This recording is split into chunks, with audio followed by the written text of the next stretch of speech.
It's good to see the screen populating.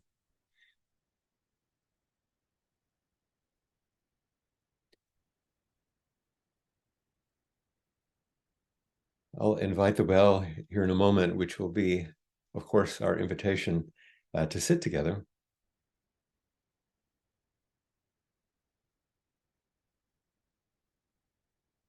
And I'll say, I had quite a number of responses from last week's offering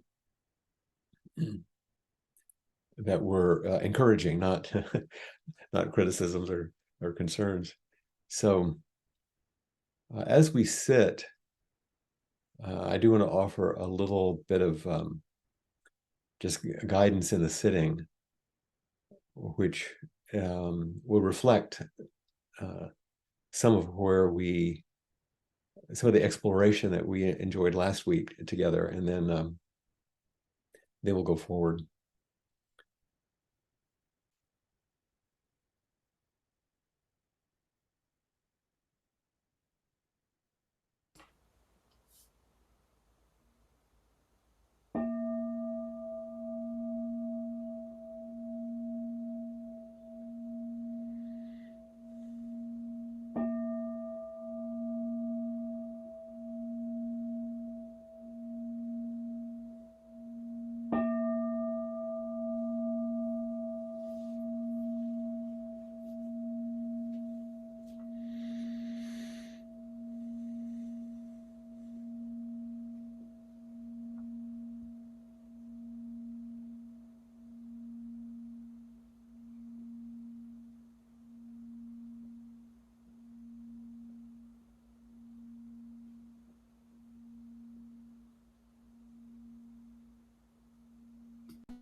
In our sitting together, we begin to settle into the simplicity of silence and stillness.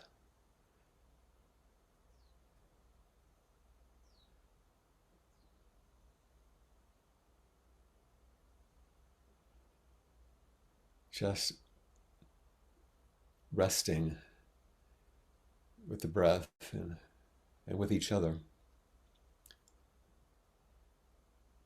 with the body that we find ourselves in.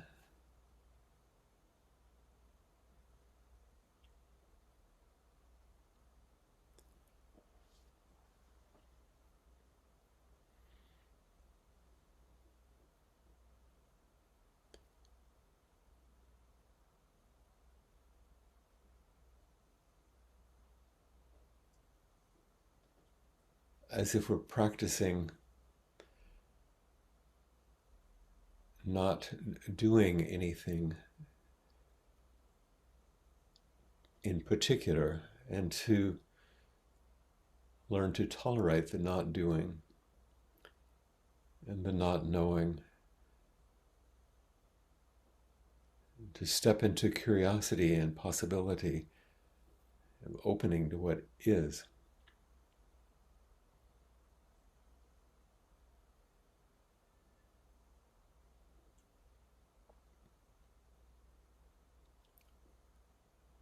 Sitting as a small ceremony of appreciation, the spaciousness, the emptiness and groundlessness, and yet the possibility.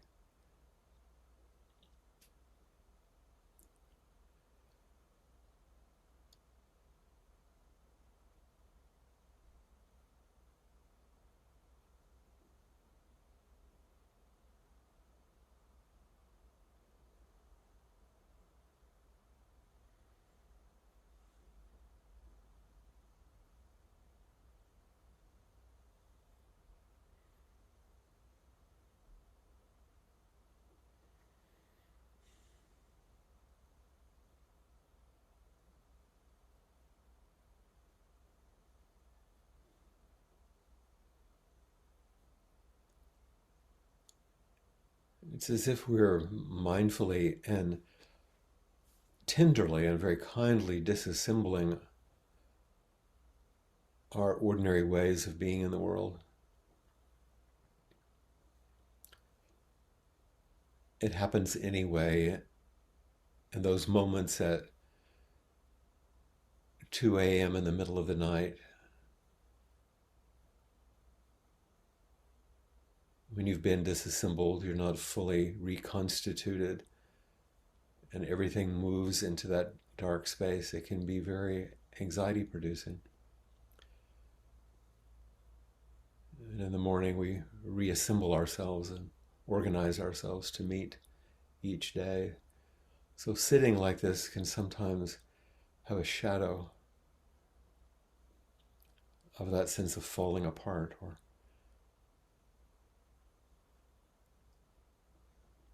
everything's okay.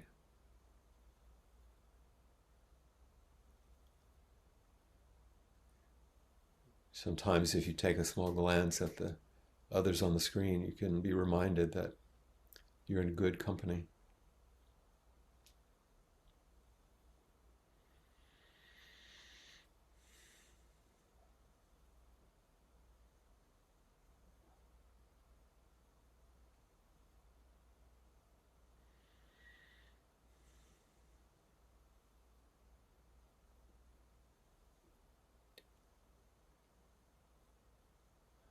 Can we simply arrive with a wholehearted attention,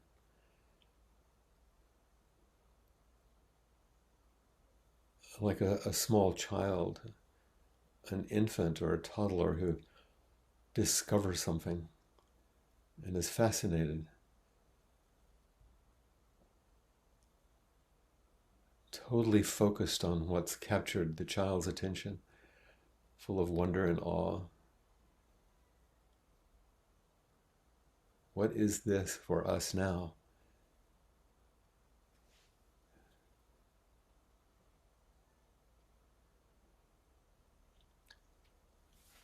This softly focused attention and vast, expanding awareness.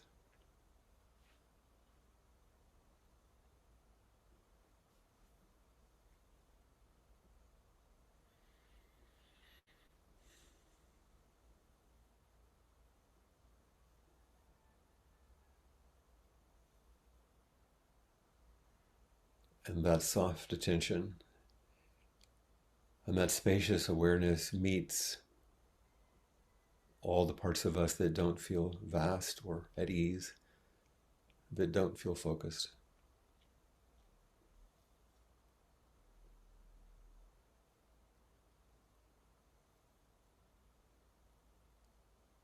But together, all of us are holding a wide, wide possibility.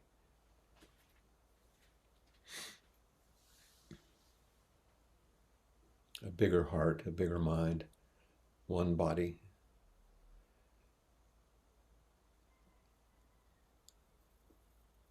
emptying ourselves in a certain way, less involved in our stories,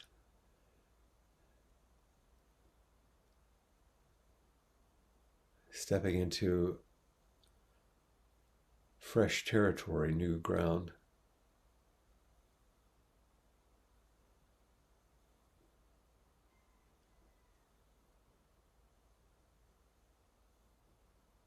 And it doesn't need the name spiritual, it's just fresh,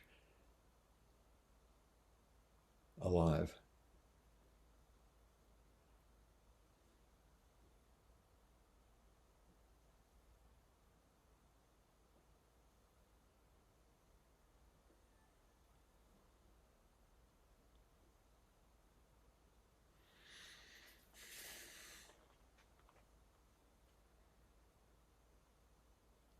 And in this kind of space, and with each ordinary breath,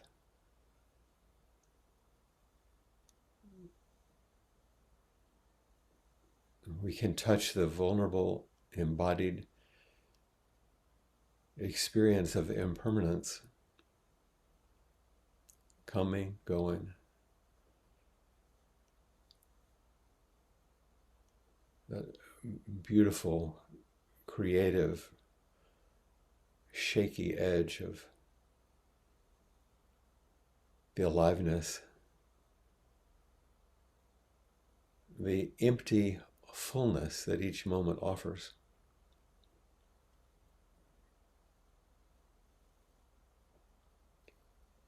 Empty of individuality and separateness, full of everything.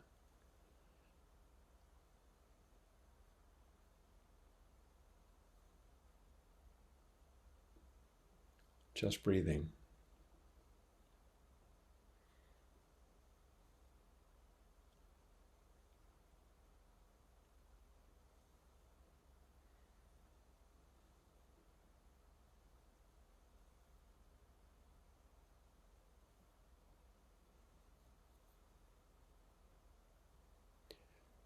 Maybe there's no consolation which we sometimes hope for, other than the shared loving presence which we're manifesting among us right now.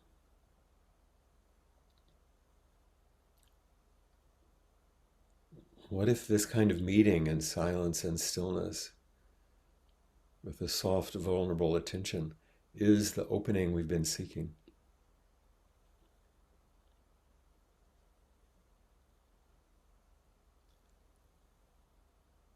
It's a bit of a mystery, full of possibility that we don't control or are not in charge of.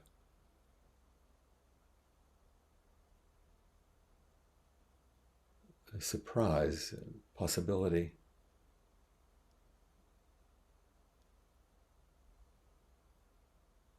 Could this be the gateway to boundlessness and completeness, which all the teachings point toward?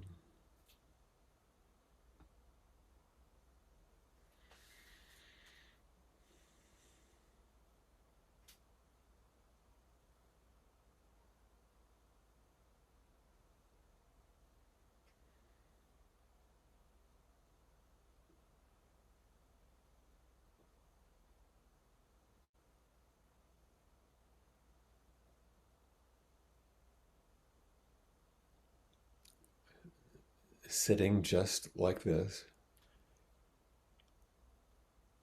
immersed in the questions themselves, is the immediate, raw experience of the teachings directly.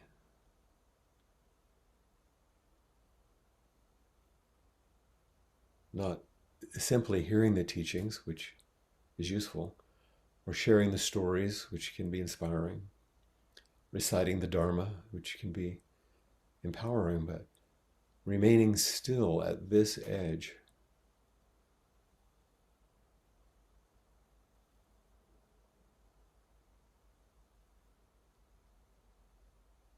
without so much reliance on our carefully crafted, constructed selves.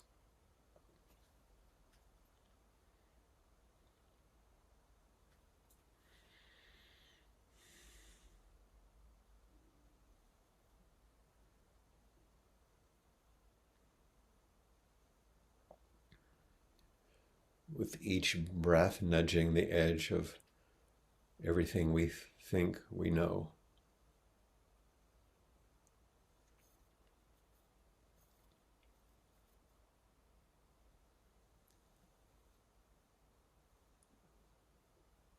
And without fighting our small selves wanting to be big, wanting to be the whole thing.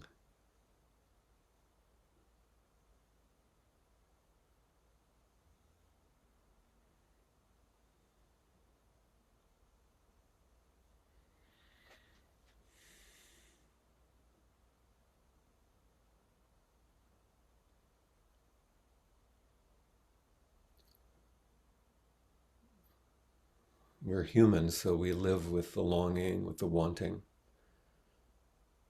Can it just be like your heartbeat or like the breath?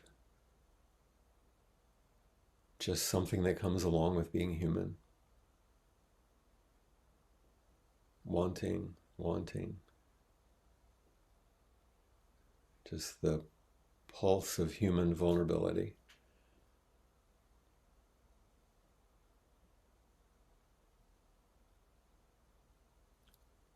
Softening even our want to stop the wanting.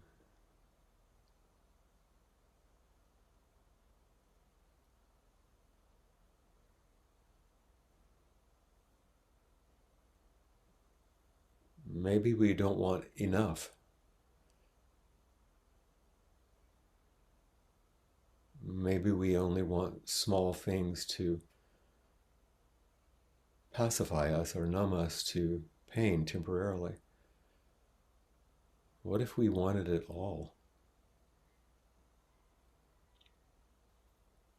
To return to the natural state of wakefulness that's within all of us. And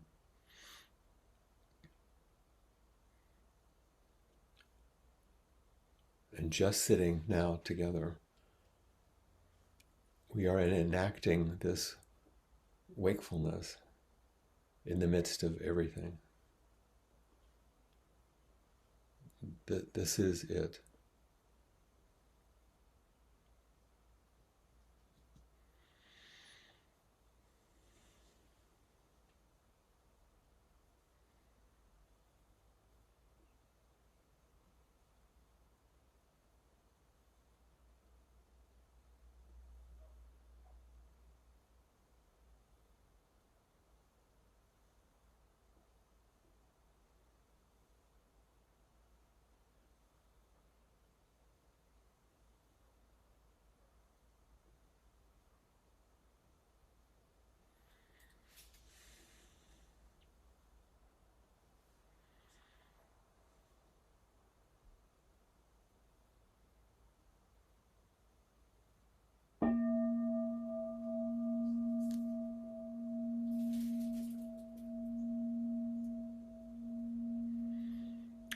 And in the verse of the robe, hear the echo of all of this as we use our voices.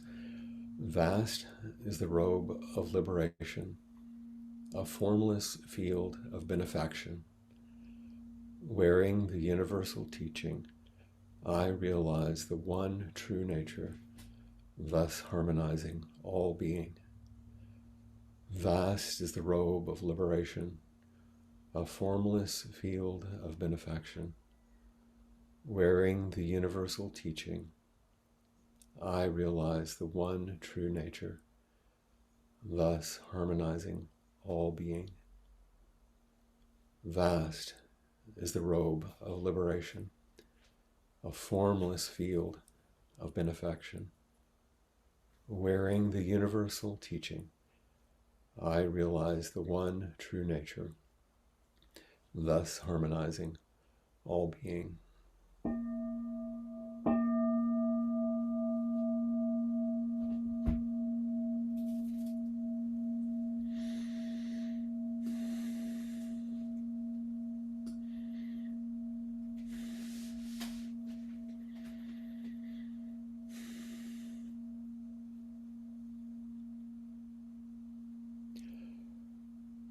whatever the situation or whatever the setting, online or in person, in retreat or sitting on our back porch, this practice invites us to sit with these kinds of questions. This is what we're practicing. These kinds of questions that open ourselves to each other and to ourselves, and not the kind of questions that are going to lead us to some certainty or pretend like there's some solid ground that we're finally going to reach. It's the bad news. And remember that we're not doing meditation. We're not like, okay, now we're going to. How many people ask you, if you've learned meditation, so you can like really relax and feel a lot better, right? There are meditations like that, and they're fantastic. They'd be less stressed, but that's not exactly our practice. These questions are the gateways into the mystery, and we can walk through those gateways together or alone, in silence, in stillness, maybe carrying our questions with us as gifts. And I'll tell you, one of the most common questions that comes this way towards me often, because I choose to sit in this seat and take this role, is some version of when something is ended or somebody's come to an unexpected or difficult turn in the road, the question is always, how do I know what to do next? Right? You know this question. You probably asked me. How do I know what to do next? And last week, in a group that followed inquiry, in which we touched on these things a bit, I heard myself say in response to someone asking that question, because we kind of pushed the edge of it a little bit, and I said with some force, not irritation or anger or anything, but it just came up. I heard myself saying, you can't find what's next and then do it. You need to do what's next and you'll find it. And then somebody said, as they always do, what did you say? Say that again. It's like, what? I don't know what I said. But thank God for Ryan Stiglitz. He said, I wrote it down. So you can't find what's next and then do it. You need to do what's next and you'll find it.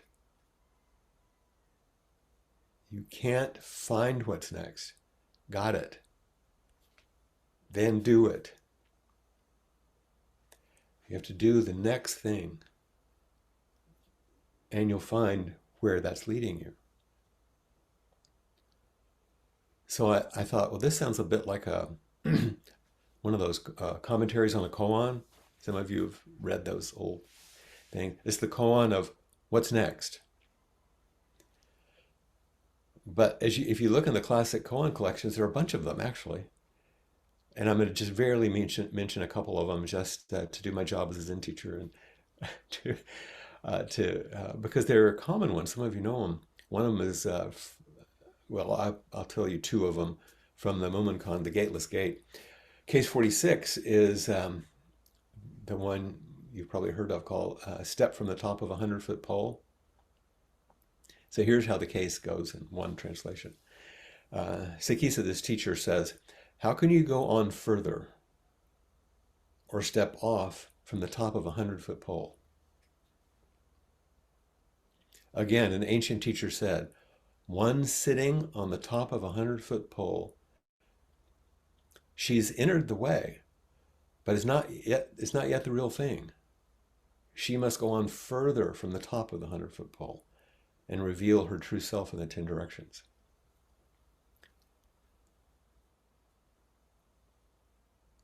So, what if you reach some sort of pinnacle? Suppose you have some awakening and you learn a lot of things and you open up. The teacher's saying, that's not actually the whole deal. There's achievement there and there's goodness there. In fact, the commentary in the collection on this case, Mumon's commentary says, going on beyond the top of the pole and turning his body about, what is there to dislike or to praise? But even so, tell me how we proceed onwards from the top of a 100-foot pole. So if you were to step further beyond whatever you realize, is there anything, he says, to dislike or praise? In other words, everything belongs. Is there anything you're going to discard? You're not rising above it all and getting rid of all this, messy human stuff. But if you take another step, where do you go? There's a verse that sometimes goes with this one. And I know I'm not spending a lot of time on this, but it's kind of interesting to hear these old stories in different language. The verse said, if the third eye in the forehead is darkened, and we mistake the star on the balance for the measurement, we throw away our body and soul and blindly lead other blind people. If we don't see with this, if we don't open ourselves most fully, then we think on the balance that'll start, we think the measure mark is it, but the mark isn't it. The PhD isn't it. The $1 million in the bank isn't it. The right partner, isn't it. The mark isn't it. We mistake the star on the balance for measurement, and we throw away our body and soul, and then we're like blind people leading other blind people. We want to reach the pinnacle and stay there. But that's like the sales pitch of awakening. You know that one? Like, it goes like this. What you open to if you wake up is above it all, and once you're enlightened, you're always there. That's the sales pitch. But in this one, in the koan, the teacher's saying, she's entered the way, but it's not yet the real thing. Dogen in the Fukan Zazengi says, suppose one gains pride of understanding and inflates one's own enlightenment, glimpsing the wisdom that runs through all things, attaining the way, clarifying the mind, raising an aspiration to fill the whole sky. And then he says, if you do that, one is making the initial partial excursions about the frontiers, but is still somewhat deficient in the vital way of total emancipation. A lot of words here, but suppose you do have this. Like, give me a break. You're saying if I do that, I'm just in the suburbs? I'm not even there? Give me a break, It says in the koan, she must go further from the top of the 100-foot pole and reveal her true self in the 10 directions. What? Dogen says you should therefore cease from practice based on intellectual understanding, pursuing words and following after speech, and learn the backward step that turns your light inward to illuminate yourself. Body and mind of themselves will drop away. The original face will be manifest. No speech, no understanding. Give me a break. Here we are, How do we reveal ourselves in the 10 directions? 10 directions, by the way, means, up, down, right, left, back, every direction, the whole thing. You can't find what's next and then do it. You have to do what's next and then find it. How do you step off? How do you go further than what you think is the limit? So while you're contemplating that, here's the other koan. It's case 5 in the Mumonkan. Kyogen's Man Up a Tree. This one's crazy. They're all crazy. Kyogen says, it's like a man or monk, a person, up a tree, hanging from a branch by his mouth. His hands can't grasp another branch. His feet don't reach the ground or another branch. And under the tree, there's another person who's asking him the meaning of the Dharma. If he doesn't answer, he's evading his duty to respond and help. But if he does, he's going to die because he's going to fall. What should he do? It's another give me a break moment, right? Because isn't it how it is most of the time? You're damned if you do and damned if you don't. Here's the commentary. Though your eloquence flows like a river, this seems like it's very damning to me, I'm trying to do my best here. Though your eloquence flows like a river, it's to no avail. Even if you can explain the whole body of the Buddha's sutras, that is also useless. If you can answer the problem properly, this is weird, you can kill the living and bring the dead back to life. But if you can't answer, you must ask Maitreya when he comes. Maitreya is the future Buddha. So it doesn't matter how well I speak or how well anyone else speaks or what we learn. If you can't answer the problem properly, if you can't figure out what to do, then it's a problem. But if you can answer it, then you can, he said, kill the living or bring the dead back to life. You can go beyond birth and death, basically. Birth and death are not. Can you let go? First of all, why would a person be up a tree hanging on with their mouth? That's ridiculous. But doesn't it feel like that sometimes, the intensity of our clinging? Like hanging on for dear life? It's intense and it's vulnerable. And this is the same mouth that sought the breast as an infant, longing for nourishment, clinging to life. That's a really vulnerable image. And the mouth that can be used to discuss words and teach and argue and persuade and rebuke, all the kind of clinging. It's really an apt image. Then what does it mean to let go in the service of life, but feels like death? If I don't find my way, I'm going to be annihilated. If I do something to respond to the world and find my way, I'm going to perish. But you know what? In the end, you're going to die either way. But does the clinging help? And then the third thing, if you can't answer the problems properly, ask Maitreya. If you can go beyond birth and death, then you are already in the future Buddha. You are already finding what's available to you, what this world offers you. You can't find what's next and then do it. You need to do what's next, and then you can find it. Letting go, letting go, letting go. And one last story, which maybe is a little more homey, but this is a mythology from, I don't know what tribe because I couldn't find it, but it's from First Nations people. I don't know if in Alaska or Canada, Donna may know this, I don't know, but it's Robert Bly reports it, and I've heard another Zen teacher report it. So here's one version of it. The myth revolves around a young woman who has had many, many difficulties in her life, like you have had in their life and in their relationships, and everything's fallen apart. And so she ends up retreating because she's had it. This is like, give me a break. And in the mythology, she goes to what's called the Moon Palace. The Moon Palace. And a place where it's cool and it's safe, and you can hang out in the Moon Palace and you can watch what's going down on Earth.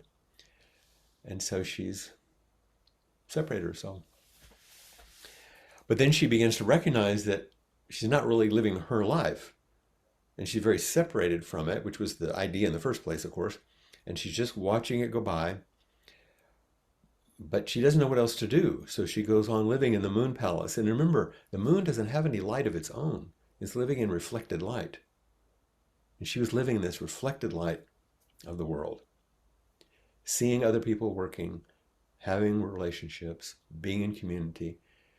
And she wonders, how can they still be interested in doing those things?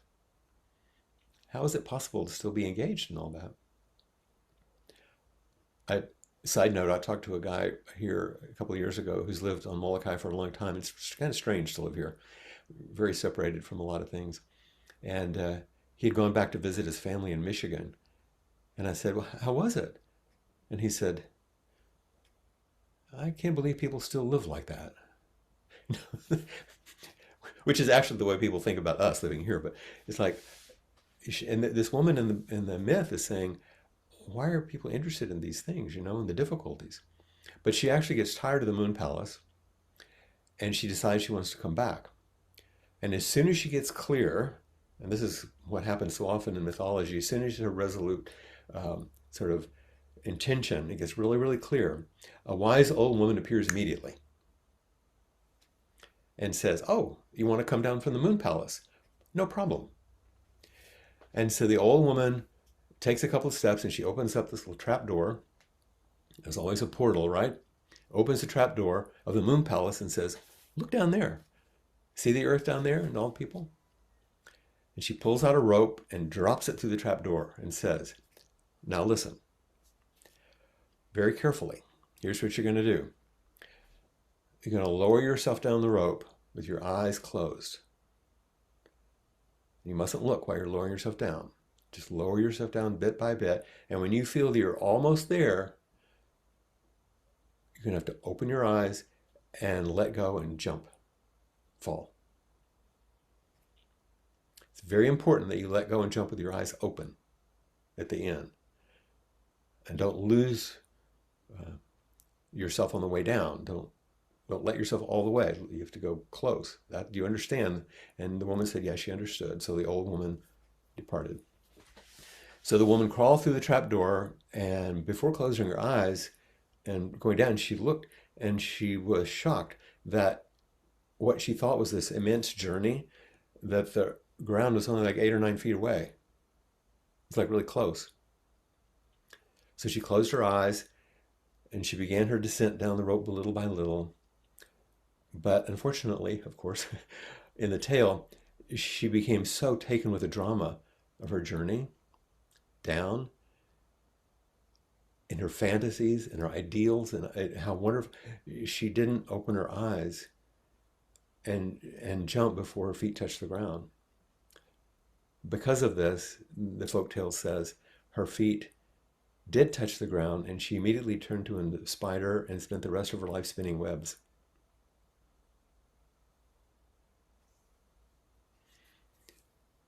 So we have to take this step with eyes open, and you have to let go with our eyes open.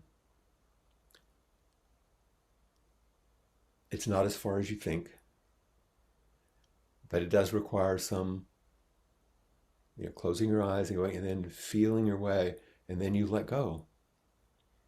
And you're going to have a little bit of a free fall there. Keep your eyes open.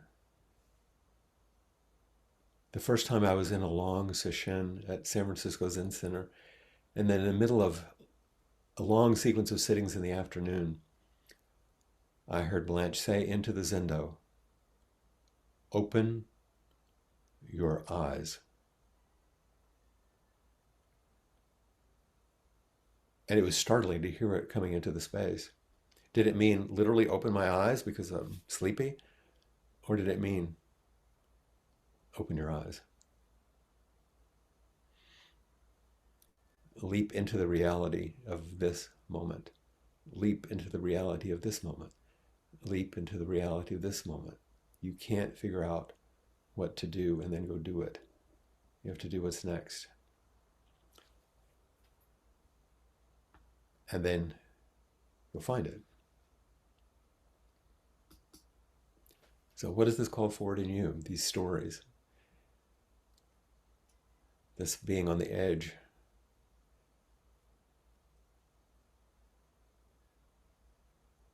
When you open your eyes, what do you see? When you close your eyes and make the descent, what do you discover?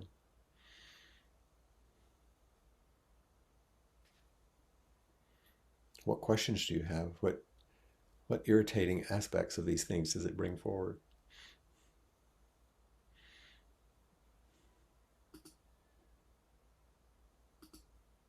Let's start with Chris. Hi, Flint. Hey, Chris.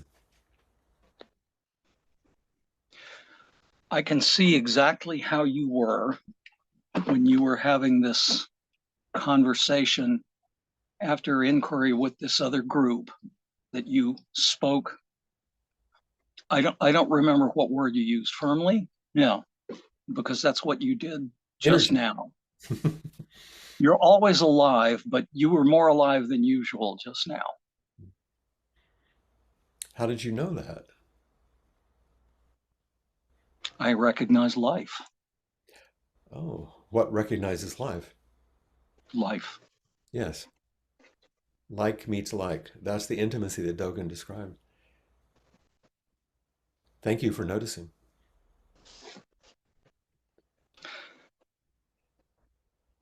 Feels like love. Not to Yes, too strong a exclamation point on it, but it's a lot like that. I am I am practicing with my craving for drama. Um, as my reactivity has come down and down, um, I'm missing drama. Um, I'm not motivation. generating nearly as much of it myself. You're in withdrawal Yes, from the high that yes, comes I from drama. am. Yeah. Yes, I am. Um, it's been coming to me a lot lately, and I noticed it particularly in TV and movies. Um, I my taste runs to uh, high impact and well, high impact. I tend to watch things like the mini series on Chernobyl. Um, there was a mini series called The Looming Tower about 9/11, and I watch things like So you're Zero noticing Dark. these, you're noticing the differences. Yeah, I'm noticing the differences. So what's And the edge? What's your practice edge then now? the practice edge is I'm really not liking these things that I used to watch so much. I've been, Yeah, as you become more sensitive, they become more violent. yeah, And so this is something to learn because we live in a culture that escalates excitement over intimacy. And as that shifts, it's going to feel different. And a lot of people don't have a stomach for it. It's what John Gladfelter, my therapist, used to say, how boring it is when you're healthy. yeah, that's about right. It's boring, and I miss the drama, and I want to go back to the places where I used to get it, and it's You can, but it's not going to do it for you. well, it's turning my stomach a little.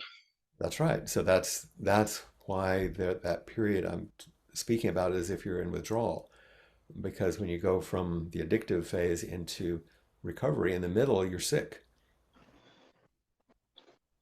But you have to put up with it, Chris, and you have to keep going, and you have to be nourished in ways that you're nourished, and be with other people who understand what you're talking about, even if you don't talk about this very much. It will Right, pass. It will pass if you'll continue. Just continue to practice and continue to speak about it like this, so you can get some encouragement. But even telling the stories about how bad it is your new form of drama.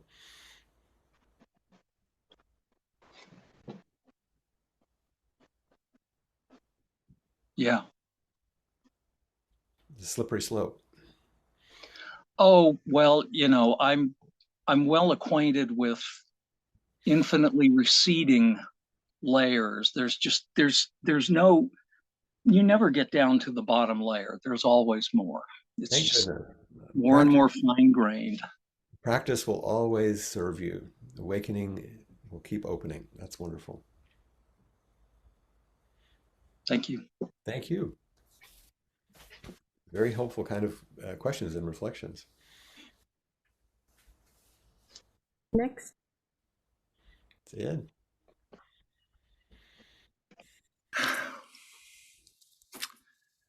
Morning. Good morning. As usual, there are questions in there and questions in there, but not fully formed at the start of inquiry.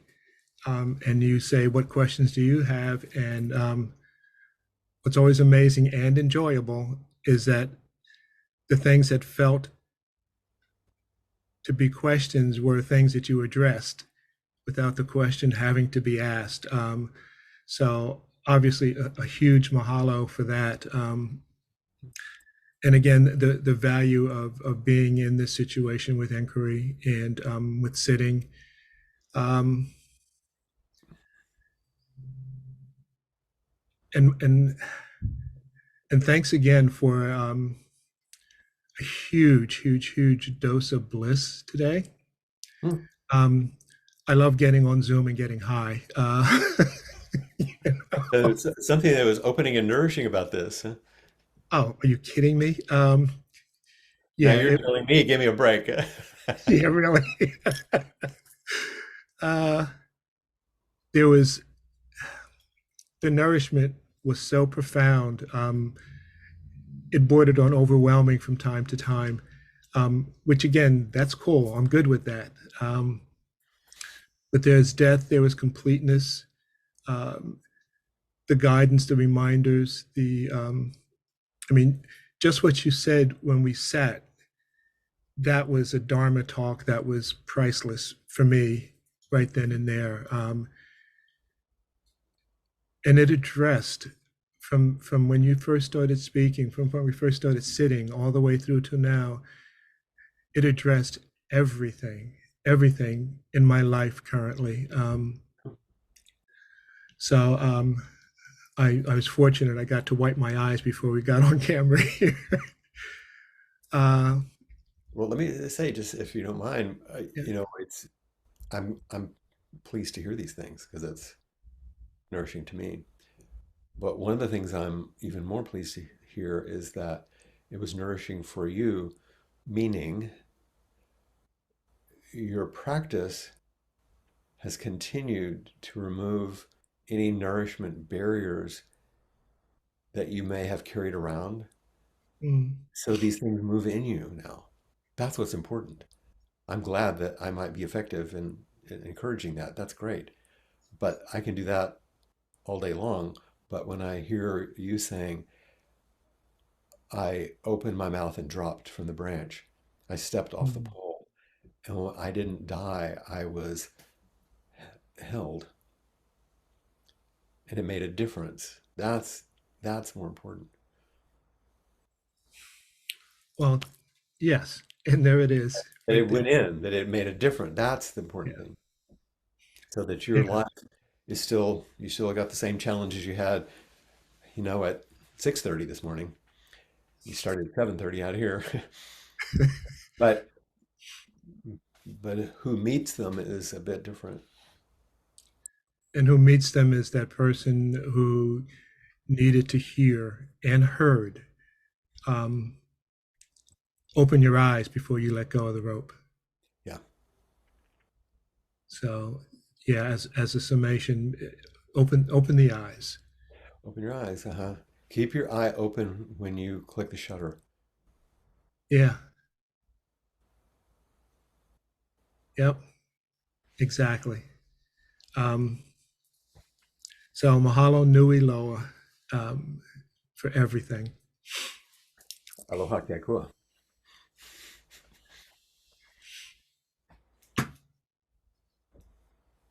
That's the sort of, you say thank you, the mahalo part, and then aloha kekua is the you're welcome, God's breath.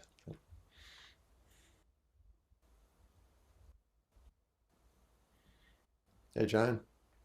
Hi, Flint. I have two things that they may be so elementary. I don't know if they're interesting to this group.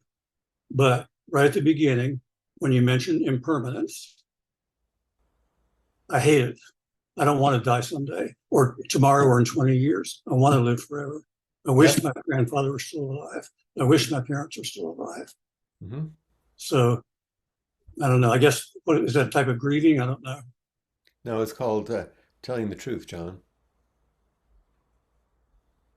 You're just telling the truth. That's how it is for you. Yes. You have to change that. It's important for you to notice the what it's like to hold or cling to such a view, but all of us have those. There are people we wish wouldn't die. We don't want to die.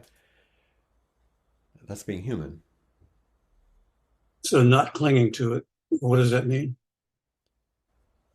It means accepting that you have this thought and you have this longing. Hmm. I don't want to die, and I do not want my loved ones to die. That's Hmm. human. It sounds like you're kind of fighting against it. Like when I brought it up, you're like, no, not that. And it's like, Right. right, that's part of what it calls up in you is the longing not to die, which we all share. That's not all of you, Hmm. but that's a part of you that's going to have to be accepted that you don't want that. Hmm. Okay. And the second question is, you talked about just doing what's next or something to that effect.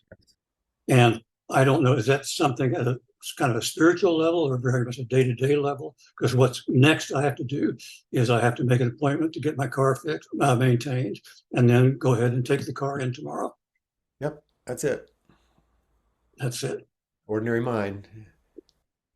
Okay. One of the old koans person came in and said, I've been, practicing. What do I do? Wake up. And the guy said, would you eat your breakfast? And they said, yeah, I did. He said, okay, wash your bowl. That's Okay. the koan. It's like, just do the next thing. Because Hmm. ultimately, I don't care how many spiritual experiences you have, you're going to have to get the car fixed. Hailstorm comes, you got to get the roof fixed.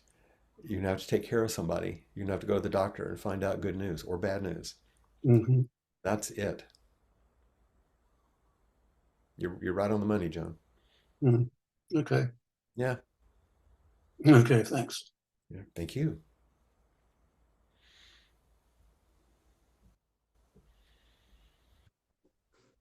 Hello, Flint. Hi.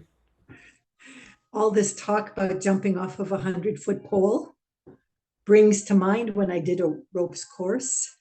Oh, yeah. And, and I literally did jump off of maybe Right. not 100-foot, but a Seemed like 50, it. yeah, a 50-foot pole. And of course, I was attached to a belay line with my friends on the ground.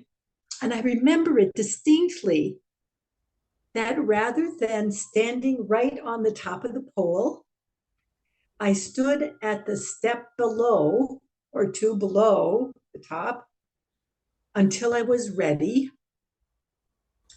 And then I stepped up and I jumped off. Hmm. And there was exhilaration in that moment of stepping off and the freedom that came. I can still feel it in my body. And this must be at least 25 years ago that I did this. The memory of it with what you've been talking about has to do with the experiences of freedom, however they come. Hmm. They're momentary and they're informative. I learned a lot about myself during that ropes course, Hmm. and they were joyful. Hmm. There's also And interesting. Oh, I'm sorry, I interrupted you. no, Go no, ahead, I man. was going to say, and they passed, and all the experiences passed. There's another part I'm really interested in, and that's the stepping up. Mm-hmm. Because you had a couple of steps that were required to then step off. Yes. And that's actually the function of ceremony. Mm-hmm. Okay, I get that. It's the stepping up and stepping in. Mm-hmm. And that's why we go through all those machinations of, a procession and offering incense and doing Mm-hmm. the things that we do that seems a little formulaic sometimes or ritualistic, because we have to step up and step into a space from Mm-hmm. which then we step off. Mm-hmm. And the transformation comes with that stepping, but there's a preparation for it and a structure for it. And Mm-hmm. so I'm not trying to distract from your thing. But the stepping up was really important that you said that you were a couple of steps away, and then when it was time, when you were ready, you stepped up, and Yes. then you could make the leap. Yes. And you were supported by everybody, Yes. which is the other thing Well, that ceremonies do. yeah. And that what I'm aware of as you're talking about this, Flint, is, the time it took from to get myself ready to step up. And it Yes. wasn't it wasn't that I wasn't willing. It was my body wasn't giving me the signal Yeah, that it's time. that's right. And that's one of the reasons why it's important to sit quietly and in stillness quite a bit so we Mm-hmm. can read those signals that often Mm-hmm. we can't pick up in the busyness of our everyday life. Mm-hmm. It's like, oh, now is the time. Mm-hmm. And it's this. So Yes. your story is really useful. Mm-hmm. Not just the part of exhilaration, which is really amazing and fantastic. Mm-hmm. Also, that preparation time was so essential. Mm-hmm. Mm-hmm. I I thank you. Thank you for noticing that. Because Yeah. I was thinking in terms of the next person after me. She climbed the pole, she stood up on the pole, and she was so frightened. She stood on the top of the pole for 30 minutes. Wow. That takes a lot, doesn't it?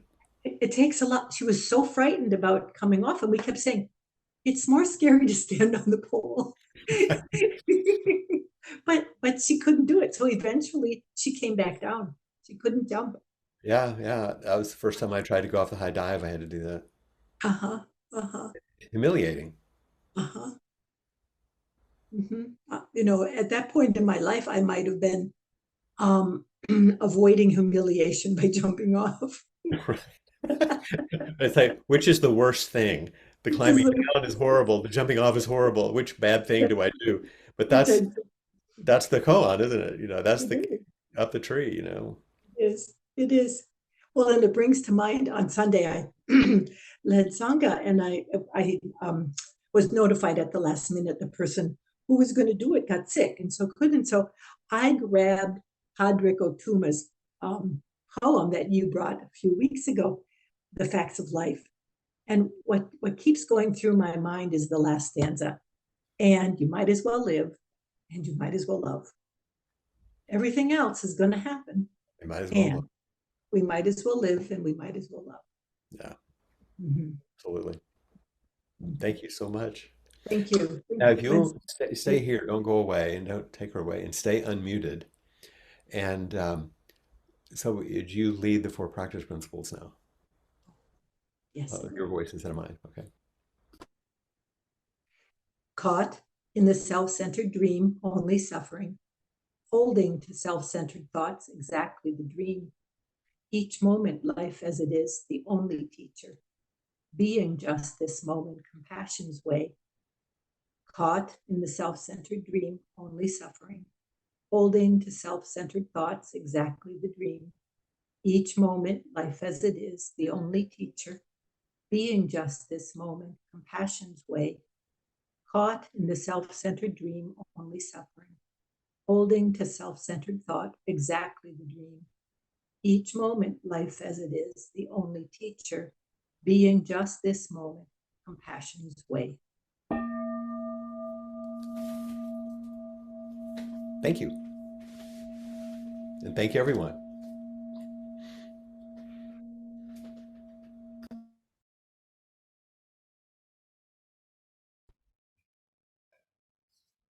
Appamada's programs and facilities are supported through your generosity.